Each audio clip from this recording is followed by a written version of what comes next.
Hello everyone, AcesUp here, back again with another edition of Guess the Hand. This time another $25 up for grabs, so make sure you stay tuned and take a shot at guessing the mystery hand to give yourself a chance to grab that $25 cash.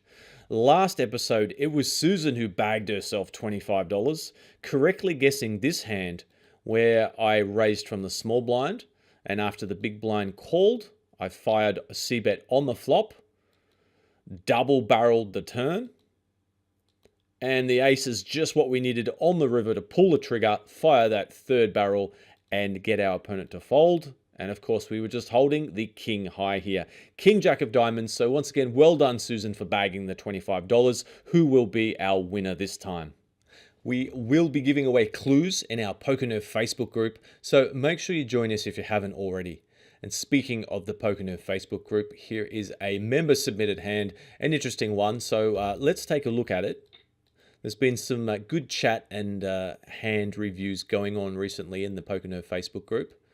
And here we see a raise and a call and a jam here from this big stack at the table. And we have the ace queen. So this is kind of a tricky spot. Important pieces of information here is Andrew God, our player here, Andrew God, said that the UTG player and middle position players were loose. So there's a little bit of a lesser chance that we run into monsters from those players. So our main focus is on whether we can call this big jam here. So the real question is are we getting the right price based on the range that they have? And you can work calculations out like this. They're fairly straightforward if you have a program such as Equilab, which I will open in a moment. But first off, let's just work out what equity we need to call here, which of course is just a function of the price it is to call based on all the money in the pot. So we can see here that we have 25,000. We have 25,000 plus the 800 in the small blind. So that's 25,812. This is our total stack if we jam all in, right? So what we can do then is times that by 2, because that's how much that this opponent, we can win from this opponent. Obviously, we can't win their whole stack because we have the shorter stack. And then we just want to add on the rest of the money in the pot, which was another 10,600. And so after we jam, this is what the total pot will be. Presuming the other players fold, but since they'd been loose, we are going to presume in this instance that they are going to fold. It's a little bit more complicated if we start trying to factor them in as well, but let's just focus on what the tangibles that we can see here that this player 3 here had jammed all in. So this is how much will be in the pot when we call this jam. And so what we can simply do, I'm just going to put that in the memory here, memory plus. What we can simply do is divide the stack, that amount that we have to risk, by the amount we get to gain. So we have 25,012 behind, and divide that by what the pot will be. And we can see we need around 40% equity to make the call here. So the next thing we need to work out is, do we have the right price? Are we getting around 40% equity against this player's range? Well, this is where Equilab, a program like Equilab, can be very handy. And you can see here that I've plugged in against ace queen. I've plugged in this range for our opponent. Now, some of you might be thinking, wait a minute, aces up. No player here is ever going to be jamming ace 8 offsuit against a kind of short stack UTG open and a middle position call. And I'd say, well, not true. Not true, because that's actually, as we can see here, that is indeed what this player had. So being a little bit results orientated, we can see that ace queen here actually has 54, like almost 55% equity, and we only needed 40. So it's a slam dunk call. And that is simply because of all the dead money out there, as well as our opponent's wide range in this instance. Now, normally you wouldn't be thinking that your opponent is going to be jamming this wide. But having said that, you do see a lot of crazy things online, especially in the lower buy-ins. This is the big $2.20 tournament, so it's not too surprising, which makes it more of a call. But a more realistic range would probably be, something in this spot like this. Let's say it's a tighter range, and we still have 44% equity. It's getting a little bit closer now, but we still have more than 40%. We have 4% up our sleeve, which makes it profitable. You would have to factor in the fact that, occasionally player 7 might raise UTG. But Andrew God did say that they were opening all sorts of crazy hands, so not too much of a concern. But occasionally one of these players might wake up with a hand, so you want to have a little bit more than the 40% that we needed. But I feel that we do have enough, even against a pretty solid range. And there's always the possibility that they're doing something crazy, as they were. But you guessed it, bad beat story. Unlucky Andrew. Made the right call, but didn't get the right result on this occasion. But that was an interesting hand. Thanks for submitting it. A little bit of a crazy move there by player 3. And speaking of crazy, let's take a look at another hand here. That was quite a long hand. A bit faster, these ones coming up. King Jack of Diamonds back again, making another appearance.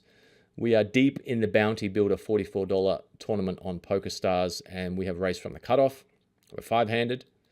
Big blind, not too surprisingly, comes along, and it's a pretty good flop for us. We have middle pair, and we have backdoor straight and flush opportunities. So you could bet we're doing very well against the big blind's range. We could get a few worse hands to call, some draws or worse jacks or a 4. I decided to check back on this occasion. But on the turn now, it's a pretty good card for us, isn't it? It's not only do we likely have the best hand once our opponent checks again, but we now have the king high flush draw here, so I decided to put some money into the pot. And our opponent calls. What do they have? So by the river, if they have a jack, we're splitting with 4s and jacks with an ace kicker. If they have a passively played hand like a flush or clubs or an ace, then we're obviously losing. Very unlikely, I think, that scenario. They probably have a 5 or something like that. So we could maybe contemplate making a thin value bet here. I think it's pretty close. I just decided to check on this occasion. I didn't know anything about my opponent. But we certainly found something out about them. They called the turn with the 9 high. Wait a minute. Let's just look at this again. Let's just go back to the turn here. So at this point, when we bet, they called. So let's just see that again in slow motion.